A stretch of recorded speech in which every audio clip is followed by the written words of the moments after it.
Sebenarnya pemikiran Founding Fathers untuk tidak bicara demokrasi yang gontok-gontokan ini itu salah satunya itu. Kenapa? Level berdemokrasinya di mana? Ini bukan demokrasi gontok-gontokan lagi, Bung. Demokrasi tawuran. Kita nggak tahu kawan lawan kita siapa. Bung bisa bayangkan satu pot aja saling berantem. Satu pot itu satu partai. Ya, kita terlalu berdemokrasi, berkompetisi dalam suasana yang senggol bacok, hard power approach. Kenapa? Kita tidak punya narasi yang kemudian kita dibangun narasi yang terbiasa berkontestasi, berkompetisi. Padahal di dalam digital age hari ini, dunia sedang berubah dari kompetisi menuju kolaborasi. Nah di kita pemilunya sudah lewat, bapernya, polarisasinya nggak kelar-kelar. Artinya apa? Kita di sini membutuhkan state order. Apa itu state order? Pasca pemilu harus ada common project dari negara yang melibatkan semua elemen-elemen yang ada, semua aktors yang ada, untuk kemudian bagaimana rekonsiliasi dan reintegrasi itu terjadi.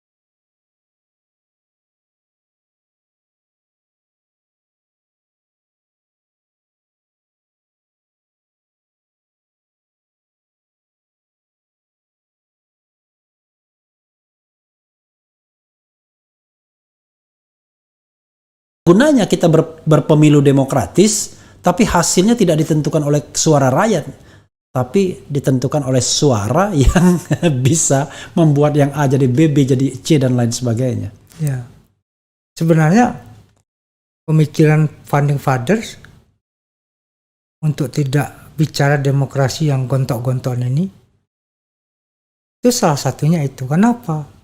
Level berdemokrasinya di mana? Ini bukan demokrasi gontok-gontokan lagi, Bung. Demokrasi tawuran. Kita nggak tahu kawan lawan kita siapa. Bung bisa bayangkan satu pot aja saling berantem. Satu pot itu satu partai. Ya. Kan semua lawan semua ini. Ya. Nggak ada patternnya. Ya. Jadi konfliknya itu nggak bisa dikanalkan. Saling curigai satu dan lainnya. Oh, ini memang mabok kita dibikinnya, polanya nggak ada sama sekali. Kenapa nggak proporsional tertutup aja? Itu problem juga bagi kita. Kenapa? Karena partai ini kan proporsional tertutup. Partai kita yang satu sudah 70 tahun, yang satu sudah 50 tahun, yang satu baru daftar kemarin. Iya, iya. Nggak ada orang mau nyalek. Kenapa? Ini kan tidak equal, kecuali kita buat win-win solution seperti Jerman atau Jepang. Itu ya saya pernah usulkan. Ya, ada kuota untuk partai MMP, mixed member proporsional. Ya. Lebih sederhana. Ya. Tapi begitu dipresentasikan nggak paham. Karena soal Bung Refli terlalu ini. Dipikirnya berat gitu. Padahal MMP itu ringan sekali. Ya. Pokoknya kalau 50%, misalnya kalau tapi itu digugurkan oleh MK loh, Bung. 2009 itu kan ada. Enggak, itu bukan MMP. Bukan. Yang digugurkan MK itu yang ini, yang angka persentase. Ya, 30%. Ya, 30%. Dari kalau nggak nyampe 30% suara terbanyak. Bukan. Kembali ke partai. Iya, maksudnya digugurkan, lalu kemudian akhirnya suara terbanyak yang dimenangkan MK. Kan awalnya kan kita harus mendapatkan 30% minimal dari BPP. Ya. Kalau tidak 30% berarti akan kembali ke partai dalam pengertian urutan. Ya. Nah, sama MK kalau mau open PR system, ya kan? Ya Anda harus suara terbanyak, itu kata MK. Tapi kalau dia MMP beda, kan ada dua jalur kan? Benar. Nah, MMP ini sebenarnya titik kompromi antara kepentingan partai dan kepentingan konstituen sesungguhnya. Tapi nggak pernah laku MMP itu. Mungkin warming up-nya kurang atau dakwah sosialisasinya masih kurang. Nanti Iya, susahnya kita kumpulkan nanti. menghadapi orang-orang yang nggak paham. Begitu kita jelaskan MMP udah pusing kepala. Padahal MMP itu jauh lebih simple dibandingkan sistem sekarang. Ya. Let's say kalau MMP, misalnya di dalam MMP itu tergantung nanti berapa proporsi. Kalau Jerman kan nasional dia. Ya, nasional dia. Nah, kalau nasional, maka elit-elit partai itu sudah pasti terpilih. Ya. Jadi separuh list nasional, lalu separuhnya list Popular dapil. vote. Ya, tapi list dapil itu nanti misalnya kalau misalnya anggota DPR itu 575, katakan let's say 600, maka 300 dapil dan 300 list nasional.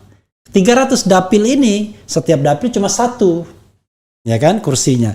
300 list nasional, lu turunkan aja 1 sampai 300. Jadi kalau partai mendapatkan 10 kursi di list nasional, ya otomatis dia ketua-ketua partainya udah pasti terpilih. Ya. Dan itu merupakan semacam reward lah Ya. bagi pengurus partai. Jadi dia nggak perlu susah-susah, dia cukup membesarkan suara partai. Bukan nggak perlu susah harus. Iya. Susahnya berbeda. Iya, susahnya Fokusnya berbeda. membesarkan partai. Ya. Untuk dirinya sendiri sudah selesai. Biar partai juga tidak yatim piatu. Kan Iya. ini komplainnya partai cuma datang saat pemilu. Wah, itu juga. Nah, kalau di sana Angela Merkel dulu misalnya, dia ada list nasionalnya, Ya. tapi list yang lokalnya ada juga. Jadi dia bisa maju nasional, bisa maju lokal. Whenever dia menang di lokal, Dia bisa jadi anggota DPR sebagai representasi dari lokal. nasionalnya buat jatah orang lain. Ya. Nah, kayak gitu. Cocok. Tapi ini nggak paham orang. Boleh. Habis ini Nasdem akan manggil. Kita undang kasih kuliah umum dulu. Kasih pencerahan. Jadi MMP itu paling enak sesungguhnya. Jadi kayak Bro Willy, DPP itu udah pasti terpilih semua. Jadi partai itu nggak pusing.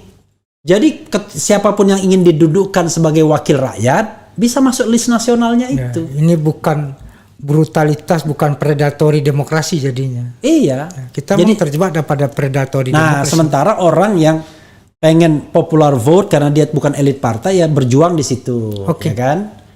Jadi kalau misalnya ada 10 partai yang atau 16 lah kemarin. Di dapil itu cuma 16 nama. jangan terlalu lebay juga. Kalau sekarang kan 160 nama kan? Sobat Era, habis ini fraksi Partai Nasdem akan undang Bung Refli Harun untuk kasih kuliah umum tentang kepemiluan ini. Tentang MMP ya. Ya. Saya pernah bikin buku kecil, nanti mudah-mudahan saya ketemukan naskahnya tuh. Ya. Mixed member proporsional gitu ya. Waktu saya di Cetro dulu, kita propose MMP tapi nggak laku. Orang pilihannya cuman terbuka, tertutup. Ekstrim banget pilihannya. Bukan, itu kalau di dalam ujian benar salah. Benar. Kalau ini ABCD. ABCD. Oke, Bung. Terakhir kita. Ya, terakhir ya. Biasanya Refli Harun memberikan kesempatan kepada tamunya untuk a closing statement. Dan closing statement itu bisa sejam sendiri, silahkan. Tergantung mau menyampaikan apa, mau membicarakan apa as a closing statement. Silakan, Bung.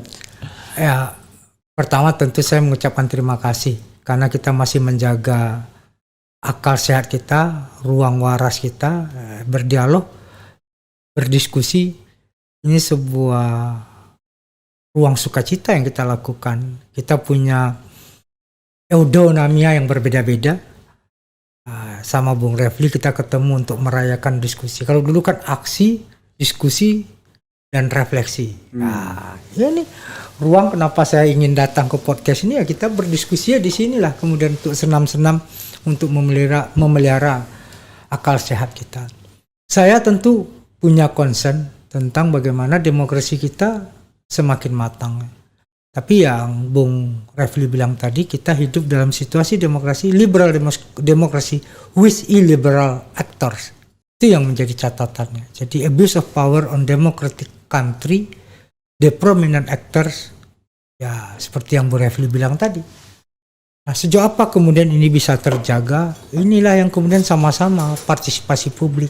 Itu penting mengawal itu.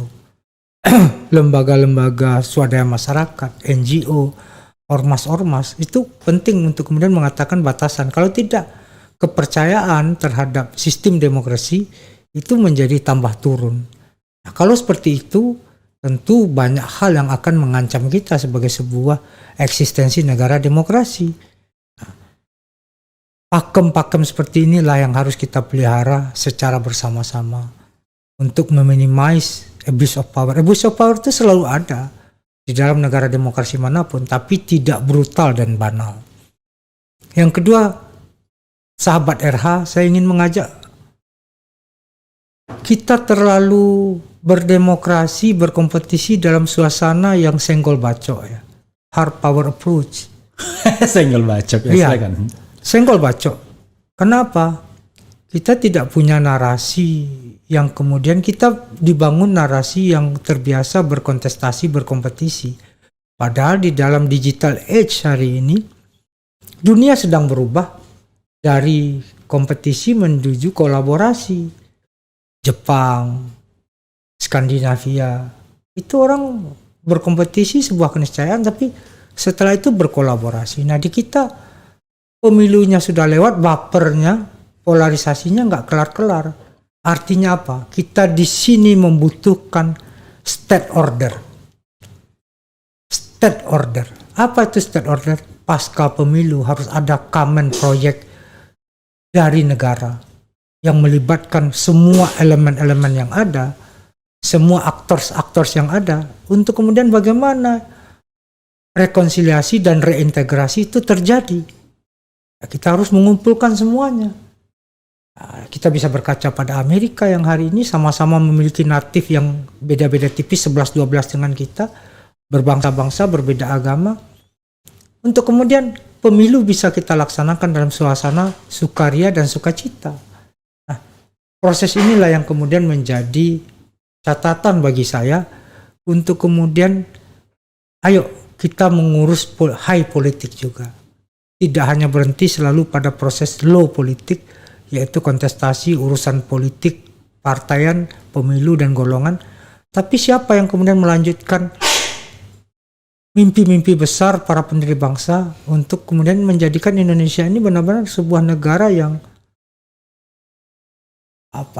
the imagine community, ya, bangsa yang harmonis, bangsa yang benar-benar menjadi tempat persandingan dari semua pusparagam yang ada. Nah, siapa yang mau konsen pada hal ini?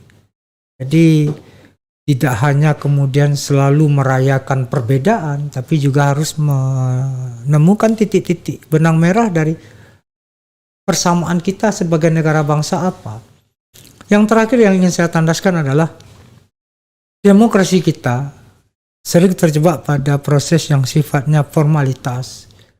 Disinilah kemudian kita harus membuka ruang seluas-luasnya untuk ya kapan kita mengedepankan pendekatan yang lebih metodologis, yaitu dialog. Saya melihat hari ini ya satu berkonspirasi dengan satu lainnya, satu berpraduga dan berprasangka pada satu lainnya. Karena tidak ada ruang-ruang dialog yang saling egaliter, saling terbuka satu sama lain. Saya bersyukur bisa berdialog dengan Bung Refli Harun. Terakhir kami berdialog itu 2019 di UCOGM. UC, University Center. University Club. Oh, University Club. Itu saking lamanya. Nah, ruang dialog inilah yang kemudian mendewasakan kita, karena dengan dialog kita tahu apa pikiran sebenarnya orang. ada lagi Omnibus Law. Pernah diundang juga waktu Omnibus Law awal-awal. Oh iya. Nggak sempat waktu itu ya. Iya, awal-awal. Mohon maaf. Jadi ruang untuk berdiskusi ini kalau semakin luas akan semakin lebih membuka cakrawala kita, sehingga kita membuat sebuah toleransi dan menerima kekurangan dan kelebihan yang lain, lalu kemudian bersepakat di ranah mana. Nah, kita butuh kemudian melakukan senam-senam untuk kemudian berdialog sebelum kita memiliki komitmen-komitmen baru terhadap jalannya demokrasi kita. Kita nggak usah jauh-jauh dulu, tapi tadi Bung Refli, satu sistem kepemiluan, presidensial threshold ya. Jadi tidak hanya melibatkan satu orang, dan ini tidak jadi proyek demokrasi semata-mata. Tapi ini proyek bernegara berbangsa. Jadi kalau proyek demokrasi kan ganti proposalnya ganti lagi yang diperjuangkan kan gitu Bung. Jadi itu menjadi catatan saya. Terima kasih Bung Refli Harun sudah mengundang saya ke podcast pada malam hari ini. Semoga ya ini menjadi catatan, ya kalau toh tidak menjadi hal yang penting untuk diskusikan, yang minimal catatan pinggir atau catatan kaki lah gitu. Makasih Bung.